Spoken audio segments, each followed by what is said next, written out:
All right, aloha. Welcome back to the Welzie Art Podcast. This is our episode 4. You got me, Welzie, here in the studio, and Jacob, aka Shiny Feathers, over here. You.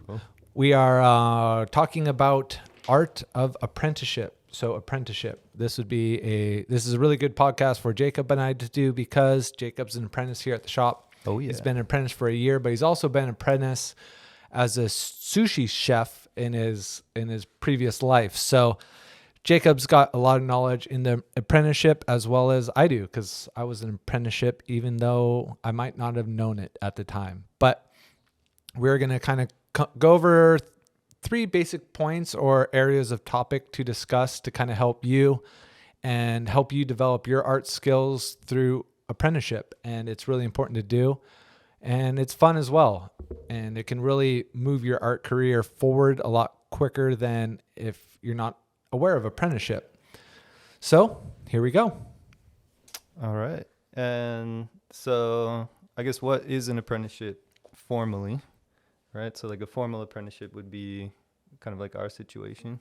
Yeah, formal apprenticeship I think would be when you're working under a master and you're often at the bottom rung of everything. So you can come in with no experience to a mentorship, and with that you kind of build your trust with your mentor and they teach you the ropes. They're not going to necessarily make you a master. You become a master later on through your own practice, but the apprenticeship is really just getting there and learning it from the inside out. And it doesn't always have to be in person, as Jacob is here at the studio, but you can, with the internet today, it's really easy to take the apprenticeship mindset and apply it to what you're learning online through videos and, podcasts like this and books and information helping you. But I think this kind of goes into our first part, is the mindset of it, and definitely making sure that you have the right mindset for artist apprenticeship. So okay. you got a lot to say on this. I do. Yeah. So this is, my second kind of more formal apprenticeship. And it's something I'm really passionate about because I think that it is a really great opportunity to learn and to grow, and not just in like the specific thing that you're practicing, but kind of all aspects of wherever you are apprenticing. But in order to kind of take advantage of all of that, you need to kind of come in with the right mindset. So I was a sushi apprentice and I speak Japanese, but in Japanese, the word for apprentice is mi narai, and that means to watch and learn. And the watch part comes first, because you need to kind of have your eyes open to what's going on in order to kind of take in the learning. And so you need to kind of have a beginner's mind or an open mind when you come in to work as an apprentice, right? Yeah, I think we kind of just briefly touched on this before the podcast, and how it's easy to go into an apprenticeship and feel like the master's doing something wrong or not necessarily what you think should be done. And it's important to go into it with an open mind and go, okay, I'm here to learn. This might not be what I think is the best way, but to not let that create conflict between you and your master. No one wants someone to come into their studio space or their job and have someone who's just started telling them how to do it. So kind of going with the open mind. It might not necessarily be everything all at once, and that you might think that they're doing something wrong, but just go with the punches. You were talking about this, how it's not the apprentice's responsibility at the end of the day for the finished product. It's the master. So if you think they're doing something wrong, then they're the ones that have to live with it. Yeah. Whereas if you decide to do your own thing, right, if you think you know better and you fuck up or you mess up their work, then it's all on you, right? Yeah. So. And then showing up too, showing up for it every day, like Jacob shows up every day for work, and it's great. It's how I know I can teach him, because he's shows up every day and wanting to learn, And I understand that, you might not have a situation where your apprenticeship can be every day. It might be, one day a week or one day a month even, where you're able to go down to the studio that you found that will take you in as an apprenticeship. And, if it's only one day a month like that, it's going to be really important for you to show up and be really present. And it's going to take a lot longer for you to gain the trust of your master, and to not be discouraged if the first few times you're showing up, you're scrubbing the floor with a toothbrush or something like that, because it takes time to build trust. And, for myself, I wouldn't necessarily want to give all my information away to someone who's just showing up every once a month or once a week even, because it's showing their level of commitment. And so if you can only commit to one day a month, say you're going down to the local glass shop because you're helping out with a guy blowing glass or a lady blowing glass, whatever it is, show up and just be prepared to sweep floors and do the nitty gritty stuff, because that stuff does need to get done. And the master still has to do all that stuff too at some point or another. So just kind of showing up and being present and open to everything that you might have to go through in that, if you're able to get a job at an art studio or a place that is in line with what you're trying to do as an artist, that's the best case scenario. And, it might, if you're younger, this will be a lot easier to handle a bigger cut in pay. You might not make as much, but you are going to learn, so there's a catch-22 where at the same time, if you have a really great paying job that can, pay for your art career to get off the ground, obviously you're going to want to do that too, but you're going to have to spend a little more time on your own. And with that, discipline is a big word in the apprenticeship, because, it's showing up for every day, keeping that mindset right and sticking to it. If you quit after a short period of time, you're obviously not going to be able to go back to work at that master. And, in the art community, it's generally pretty small wherever you're at. And so you don't really want to burn too many bridges, especially if you're in a medium that there's other artist studios around. You don't want to be a quitter, so, but it's all food for thought, because, if it's not the right situation for you, then get out of there. Yeah, definitely. And I think, the bottom line to that point is to get out there, right? And find an apprenticeship. Yeah. And just kind of make it work for you. And another thing I like to think about with the mindset piece is the kind of a dojo of practice. So the studio or wherever it is you're working, we did a conversation about the 3 pillars of art. And so there's making art, showing art, and selling it. And so when you go in to work, you're kind of practicing those different skills. So even if you aren't in an apprenticeship with an artist, you can be working at a business or doing, I don't know, bookkeeping or sales or something. And that is still kind of feeding your professional art practice, because you're learning those skills that you're going to need down the line anyway, even if it isn't specific to what you're making, right? Yeah. And you can learn skills that are further along in your art practice than you might be. So say you're at a really entry level point of making art. You haven't really developed your style. You don't have a body of work yet. That doesn't mean you can't learn sales or the business aspect. Get a job at a local gallery, or, if you're painting houses, or, you can do stuff that helps you out in your practice by the business side, the sales side, or, showing might be a little hard to learn, Mm-hmm. But if you're working at a gallery or something, then you could see how things are shown and how they're priced, and what moves off the walls and what doesn't based on how they look, right? Yeah, yeah. And this might come in more to the second part of this, but you can go to art festivals, and if you have the apprentice mindset, you can go there and learn a ton just by how they're displayed, how they're interacting with people, so there's ways to learn about showing your work and selling your work. The 2 other pillars, there's a lot you can learn on your own without actually having to have your style developed. So that's just, that's something to consider, and to know that you can spend time doing that before your style is developed. Yeah. So I think, yeah, just to kind of wrap up this beginning part, that the mindset of the apprentice is like you should be like a sponge, like just completely open, like soak everything up. And then you kind of take what works for you and what resonates with you and your experience and like leave the rest behind, and use it to fuel your growth. And you can do that in a formal apprenticeship, or you can do that walking around at an art fair, like just soak up everything that's going on and what resonates, what doesn't, and use that to feed your practice and continue to grow and build, because that is part of what it takes. Yeah, it is. One more thing about that too is learning the why, not just how to do it, why we do this.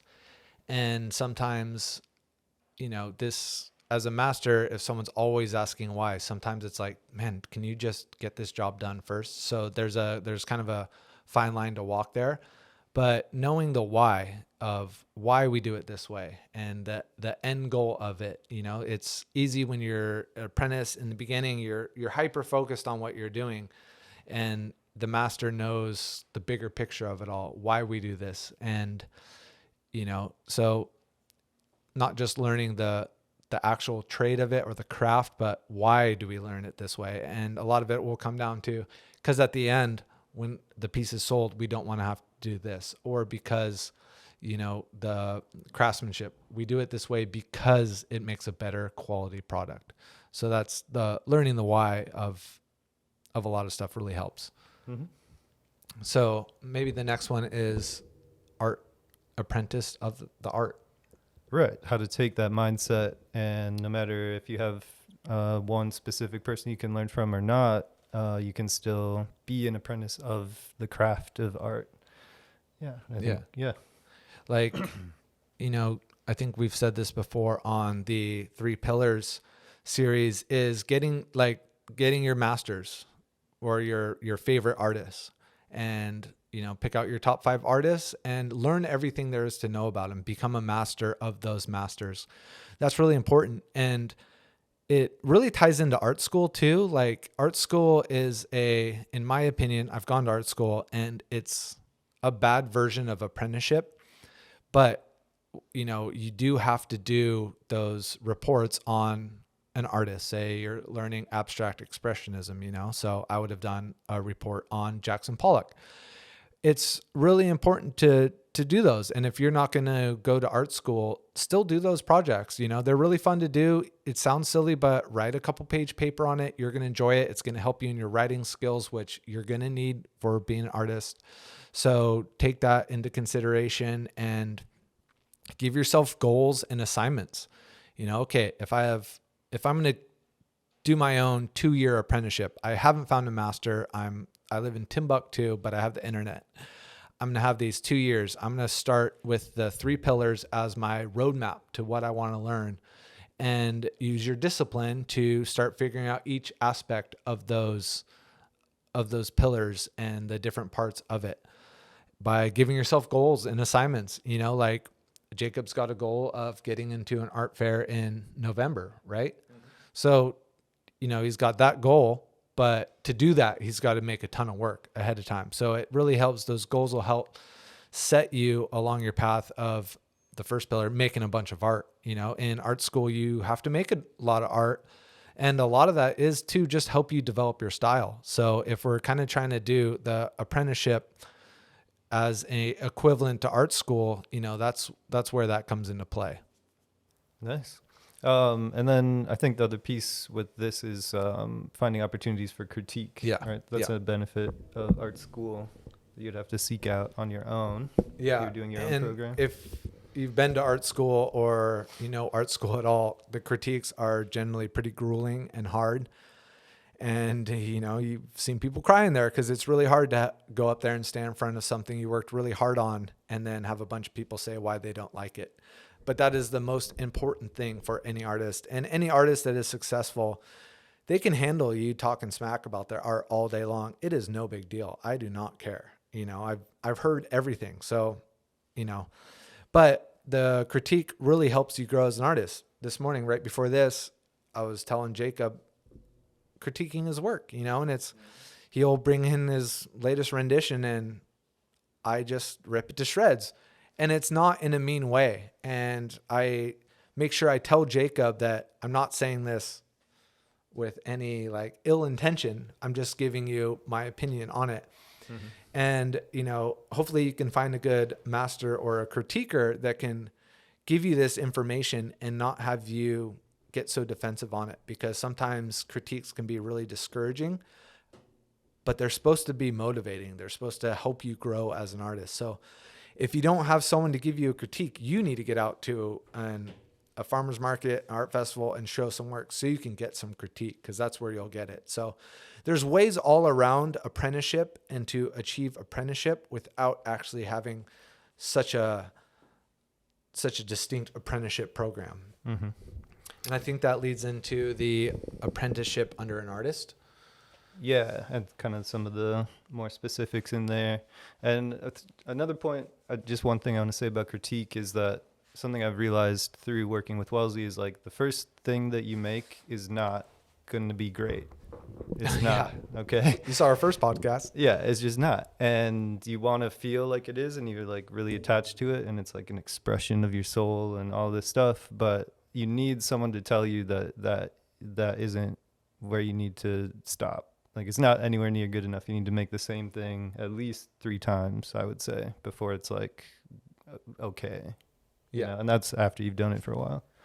Yeah, it's a process, and it's part of the process, and you will learn that it becomes one of your favorite parts, because the feedback helps you grow. And until you're just on top of the world with your art, you're always growing. I'm always growing. I love the feedback. You know, my wife comes in after I do a piece, and it's really hard because she's my wife, and she'll come in and rip something to shreds. She's brutal. Yeah. She's brutal. Yeah. But, you know, it's an honest opinion, and I do get flustered, more so because I have a relationship with her. But, you know, it's hard to hear. It's hard to hear, but they're right, or they might not always be right, and you have to prove them wrong, which feels really good.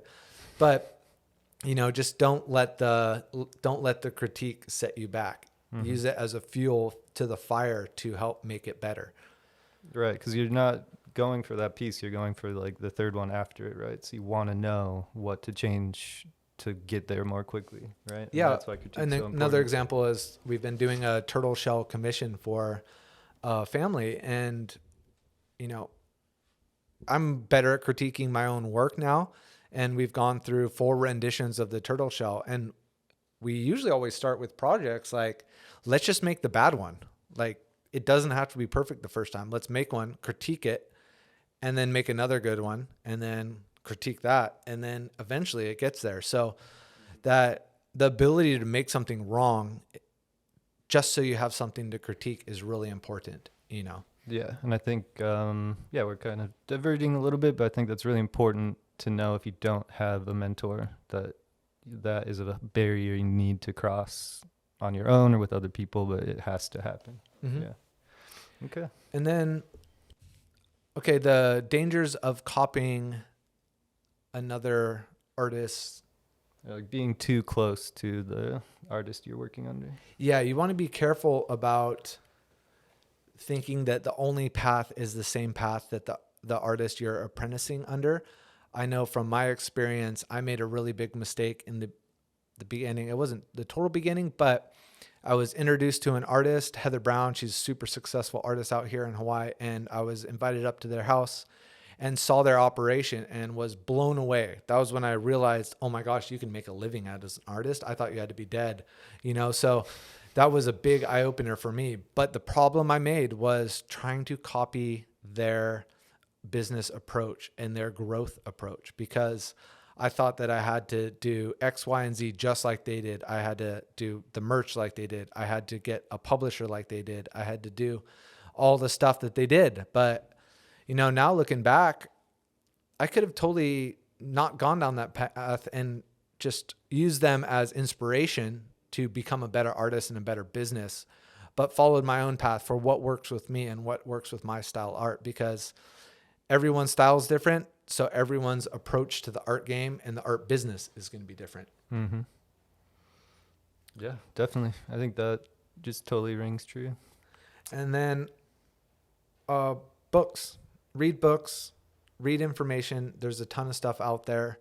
Might be able to put some books down in the show notes. Art, Money, Success by Drew Brophy or Maria Brophy. I'll say that book a million times on this. That was a game changer for me. Can't remember a few off the top of my head, but we'll put some in the show notes because reading really helps. And the more information you can get, and reading's still really easy. You can do it at nighttime before bed. So it's just another way you can be an apprentice without actually having to be an apprentice in an art studio. Mm-hmm. And yeah, I think that even more important than that is you have to make art. You have to make it yourself. Yeah, because you can like read books, and I think you kind of waste an apprenticeship if you're not refining your own craft. Yes. Right. Yeah. So you need to be making stuff. Otherwise, you're kind of like an art historian, just learning about it and how it's done. And that's great, but you're not like an artist unless you're making your own stuff.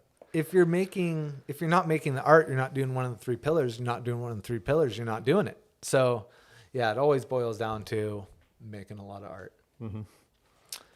Yeah. What do you think? Yeah. I'm always giving this guy flack for not making enough. What's the bottom line, Make it. Yeah.